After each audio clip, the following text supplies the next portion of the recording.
All right, folks, welcome back to another series of videos for Math 172 Pre-Calculus. In this video, we're going to be talking about section 10.3, the six circular functions and fundamental identities, part 1. So just so everybody's aware, part 1 is mostly going to focus on the six circular functions, and in part 2, we'll talk about the fundamental identities. However, mostly all of the WebAssign questions you'll have on section 10.3 have to do with circular functions and applications of them.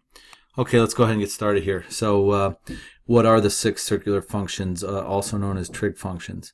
Well, let's let some point P, which has coordinates x comma y, be a point on the unit circle, which also lies on the terminal side of angle theta. So we have angle theta here, initial side of theta is there, terminal side is there, and point P is on the terminal side of the angle and is also on the unit circle. So based on that definition of point P and its coordinates x and y, we have the following six circular functions. I'm going to go through these pretty quickly because you should be familiar with all of them at this point in your mathematical career.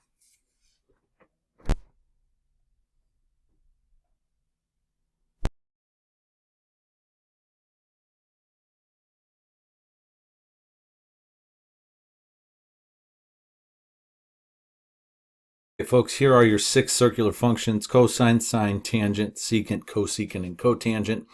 I'm assuming that you're probably most familiar with these top three and least familiar with these bottom three, and you'll get plenty of practice this semester on those bottom three. A couple points of clarification here.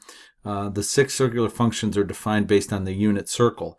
That's why cosine of theta just equals x, sine of theta just equals y. If we had something different than a unit circle, like say a circle that had a radius other than 1, then cosine would be x divided by r, which is the radius. Sine would be y divided by r, etc. But the unit circle is convenient because the radius is 1, and when we divide by 1, we basically have just the side lengths x and y. Okay, I want to go quick here and show you some stuff in GeoGebra to kind of illustrate this idea of the circular function. So here I've got a circle, point P is on the circle, and I've got an angle theta in radians. We call them circular functions because they behave just like functions.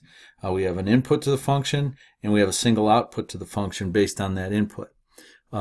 So our input, instead of it being a value like x, it's now an angle measurement theta.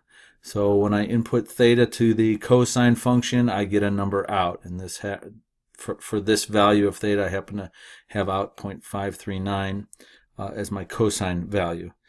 Sine value for this angle theta is about 0.842, and you'll notice that as I take P and move it around the circle and that angle theta changes, so do the sine and cosine ratios. Remember that the input for the sine and cosine functions is all real numbers. So even though once I wrap around the circle it goes back to 0 and starts counting up from 0, we could go in increments bigger than 2 pi. We could also go negative values, so we could go numbers less than 0. Okay, and again, for every input to the function, we get a single output. I am pretty certain you're familiar with what these functions look like when you graph them. So just for sake of argument here, I'm going to go ahead and graph the output of the cosine function. So if my input here, theta, is 1, and that's 1 radian, then this is my output value. That happens to be the x coordinate of the point on the unit circle. Now, what I'm going to do here is change theta. I'm going to go ahead and give you an idea there what the graph looks like, and I'm sure you're familiar with this graph. This is the cosine graph, and I could go ahead and clear that out, and we could also look at the sine graph, and it's going to look similar but has different starting points, and we'll talk about that more as we get into graphs of those functions, but I did just want to quickly show that to you. Okay, back to the six circular functions. Let's look at an example problem. Actually, I want to show you not an example problem, but the geometric interpretation of some trig ratios. There are two main ones that I'm going to show you here in this picture, and I'm showing this to try and give you a geometric foundation of what some of these ratios mean. Maybe if you can see it in a picture, it'll help it sink in a little more. Okay, so first thing I want to look at it in this picture is I have a couple triangles. I have this triangle right here, and then we have a bigger triangle here. And I'm going to go ahead and redraw those two triangles off to the side here. And then I'm going to go ahead and label each of them. So let's go ahead and do that here. So first I'll sketch out the small triangle. And then I'll sketch out the bigger triangle.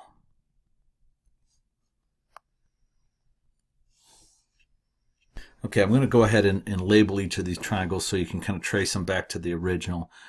Here's point O. Here's the angle theta. This length right here is x. Right angle there. This is point A. This value here is y. That's point P. And this is 1. Remember, on our unit circle, radius is 1. This value is x, this value is y based on the coordinates of point P. For my second triangle, I have point O, angle theta, right angle. This is point B.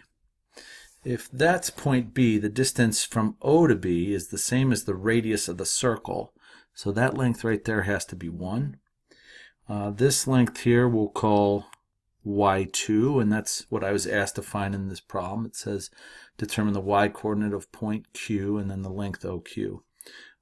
This is point Q, and then this is the length OQ, and I'll call this R2 because it would be the radius of a bigger circle centered at O. Now you may not remember this from geometry, but I can make the following conclusion. I can say the triangle OAP is similar to triangle OBQ by something we call angle-angle similarity. Okay? Based on that statement, I can now set up proportions between corresponding sides in each of these two triangles. So let's first look at y2. So y2, I'm going to set up a ratio between the smaller triangle and the bigger triangle. I'll start with this value, x over 1. And again, I can do this because the two triangles are similar. X over 1 equals y over y2. Now I'm going to go ahead and solve for y2. And I get y2 is going to equal y over x. Well, if you scroll up, I think we see that y over x is actually the tangent of theta. So that segment length right here,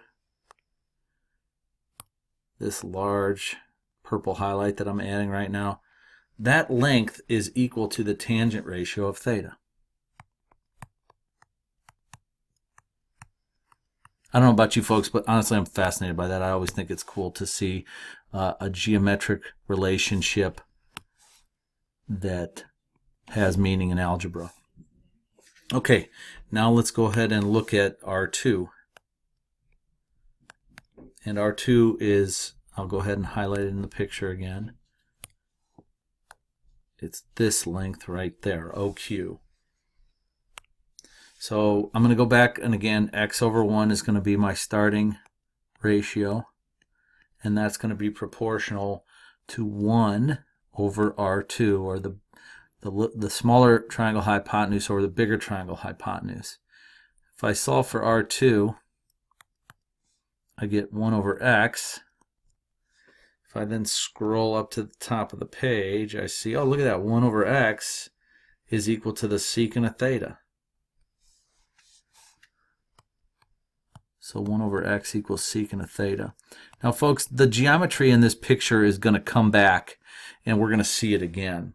Okay, so it's important to remember that if I draw a perpendicular up from a point on the unit circle, and then I connect that to the center of the unit circle, what I have is a length here that's equal to the tangent of the central angle, and a length here that's equal to the secant of that central angle.